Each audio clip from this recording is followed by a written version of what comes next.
Olá, vamos dar continuidade e apresentar os conceitos introdutórios de comandos elétricos.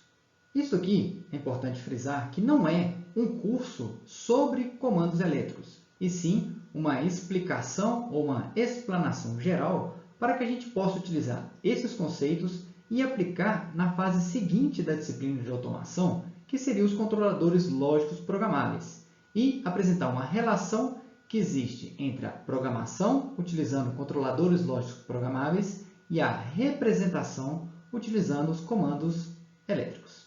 Vamos lá. Qual seria, então, a nossa motivação para trabalhar com os comandos elétricos?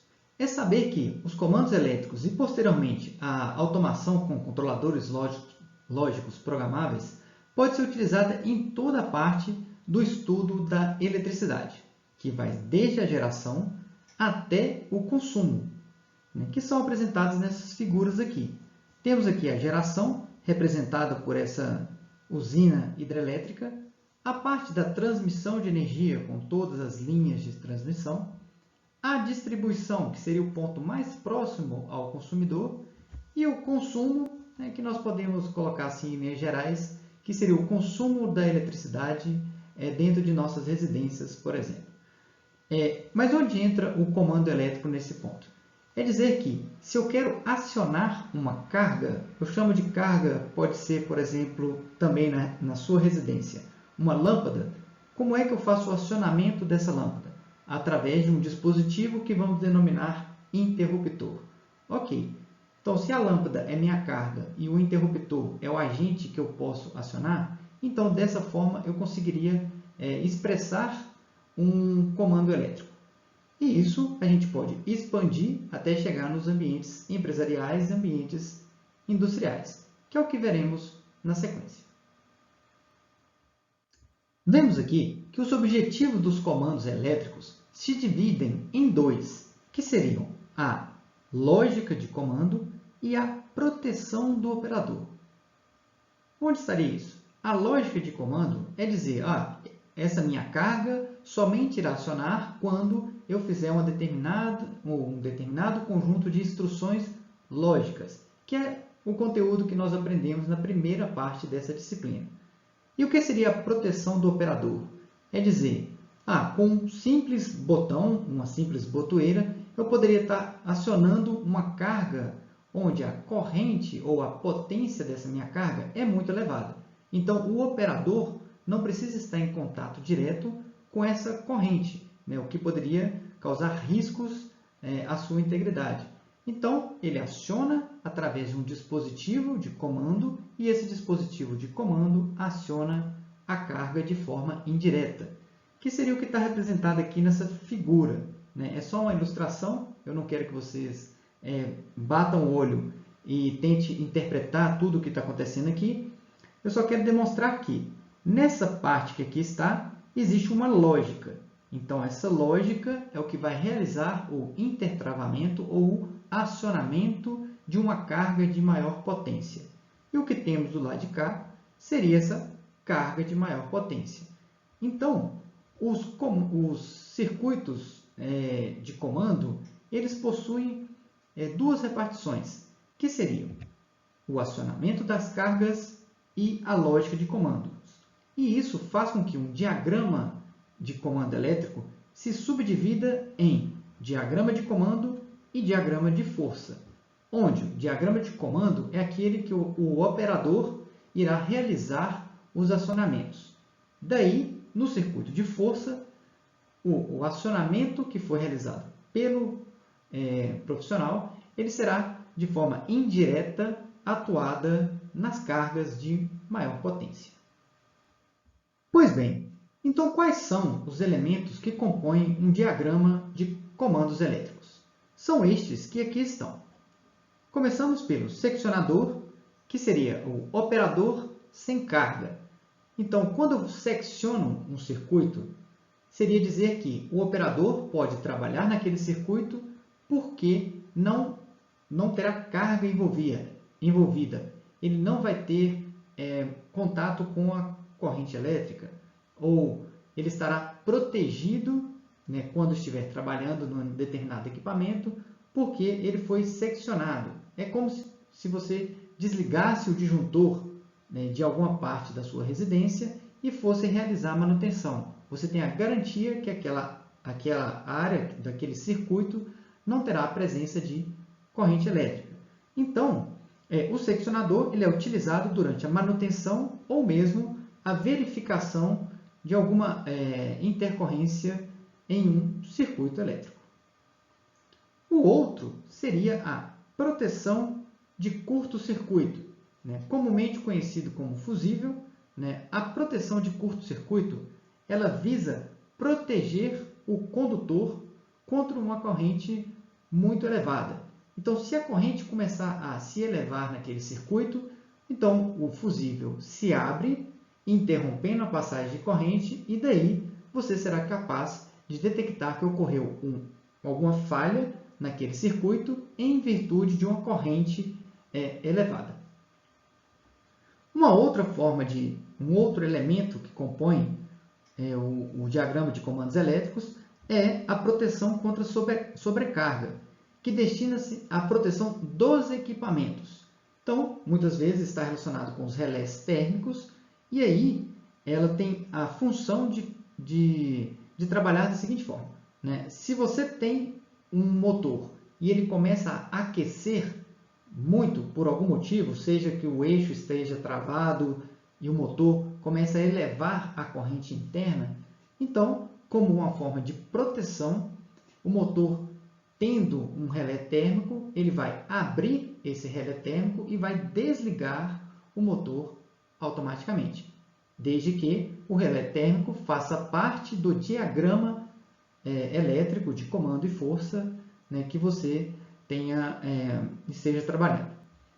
E o outro seria o dispositivo de manobra, que seria aquele dispositivo que você mesmo irá fazer os acionamentos. Então, ele visa chavear o equipamento de forma segura, porque no dispositivo de manobra, a atuação da carga ela é realizada de forma indireta.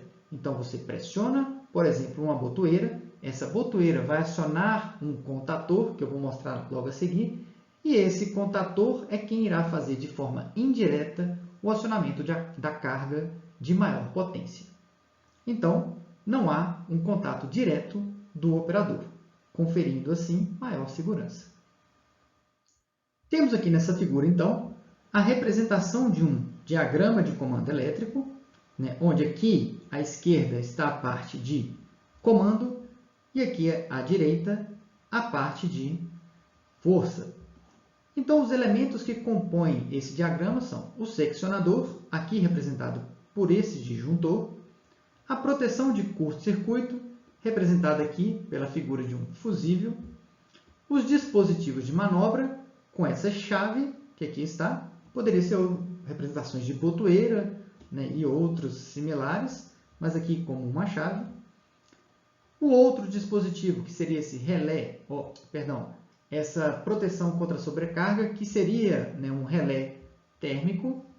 E aqui a representação de um motor, nesse caso um motor monofásico, e aqui o nosso contator. Como eu havia mencionado, o nosso contator ele pode ser encarado como um relé, ele é, na verdade, um relé. Então, o acionamento da carga de potência, veja que ele é feito de forma indireta. Se eu aciono essa chave, aciona-se o contator e o contato deste contator, ao fechar, é o que vai fazer o acionamento do meu motor. Associando agora o conteúdo que nós vimos na primeira parte da disciplina e já introduzindo a parte de comandos elétricos, vamos trabalhar um pouco com a álgebra de proposições, porém aplicados a comandos elétricos, ou aplicadas a comandos elétricos. Então, nós temos aqui uma aplicação. Temos esse circuito, né, ou esse diagrama de comando elétrico, onde aqui está representada uma lâmpada, aqui uma chave normalmente aberta e aqui uma chave normalmente fechada. Nessa ilustração, essa barrinha aqui em cima indica que você tem uma negação daquela proposição. Então, minha proposição seria a outra proposição seria A barrado, que seria a negação da proposição A.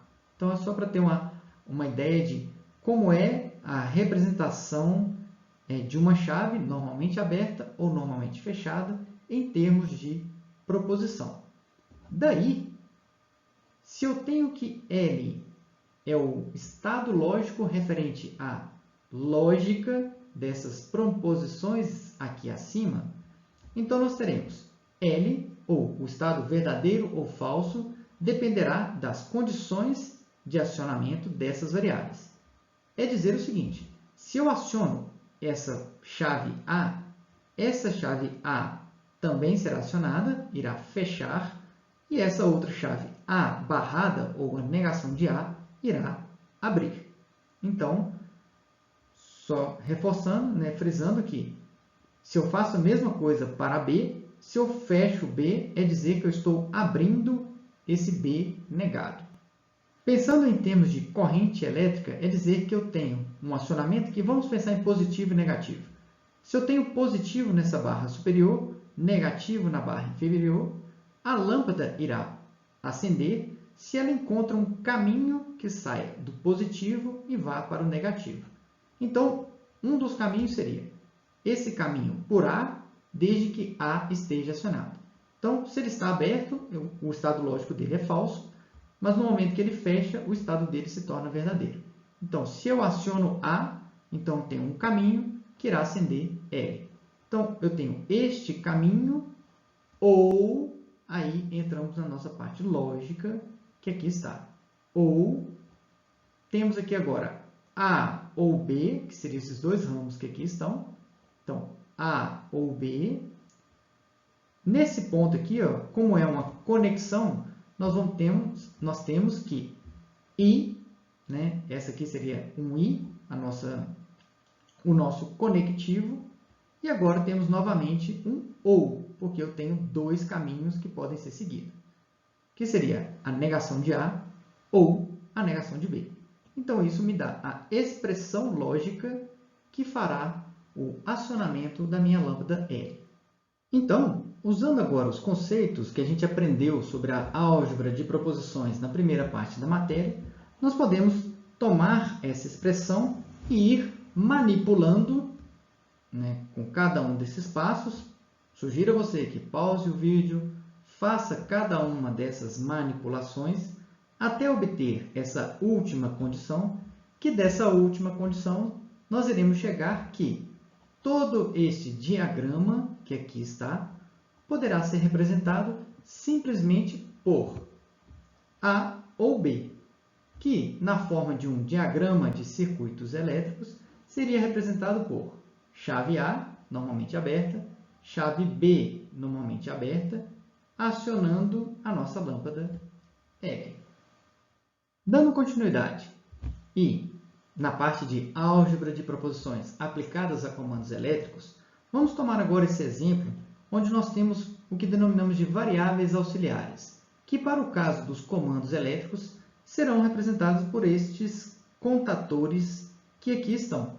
Então, os contatores irão fornecer o acionamento indireto, que é realizado pelas chaves, no caso aqui A e B.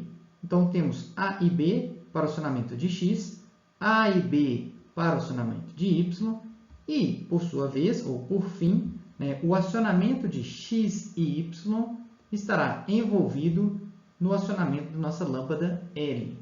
Então, nós podemos ter aqui proposições parciais, para que eu tenha a minha proposição final L, que é o que está ilustrado nessa parte aqui, que seria a minha proposição X, que refere-se ao contator X, ela será A ou não B. Então, A, uma chave A normalmente aberta, ou, porque tem dois caminhos para serem seguidos, não B, porque é uma chave normalmente fechada. Então, essa expressão é que faz a atuação do meu contator X. Agora, para Y, nós temos a negação de A e, porque está na mesma linha ou no mesmo caminho, de B, normalmente aberto. Então, nós temos A negado e B. E, por fim, se eu quero a nossa proposição L, nós temos C normalmente aberto, E, X normalmente fechado, ou, tudo isso, né, porque são dois caminhos aqui agora, Y normalmente fechado ou a negação de Y. Né? Então, nós temos C, I, não X, ou não Y. Agora, nossa tarefa é, se eu quero saber a expressão, né, de L em função simplesmente de A e B, e C, né, no caso, porque C também é uma chave para poder acionar, então nós vamos operar. Então, como que seria essa operação? Seria tomar a minha proposição x e substituir nessa equação aqui. Tomar a y e substituir aqui. Então, nós vamos obter, né, essa primeira expressão, que aí nós podemos efetuar, assim como no caso anterior, manipulações, né, algébricas, né, em termos da álgebra de proposições. Então, aqui nós vamos aplicar Morgan, aplicar outros, associatividade, coisas que nós também já vimos na primeira parte da disciplina. E, após manipular, chegar nessa última equação, manipulando um pouco mais, nós vamos chegar nesta expressão, que seria A ou a negação de B, ou C, como resposta da proposição L, que seria, em outras palavras, dizer que a lâmpada L ela irá acionar com essas condições. Se A for acionado, ou se B não for acionado, ou se C for acionado. E essa expressão nós podemos representar em termos de comandos, elétricos por essa representação que aqui está. E assim finalizamos mais uma aula dessa disciplina. Agora, né, sobre a parte introdutória de comandos elétricos, e vamos na próxima aula, né, passar para o conceito de comandos elétricos utilizando a parte combinatória e a parte sequencial. Você deve ter visto que os exemplos, né, passados agora, esses exemplos, os dois últimos exemplos, eles estão relacionados com lógicas que são combinatórias, ou seja, o acionamento das entradas vai determinar diretamente o acionamento da saída. Não há elementos de memória. Isso é o que veremos na próxima aula, onde vamos trabalhar com sistemas sequenciais relacionados com comandos elétricos. Aguardo você e até lá!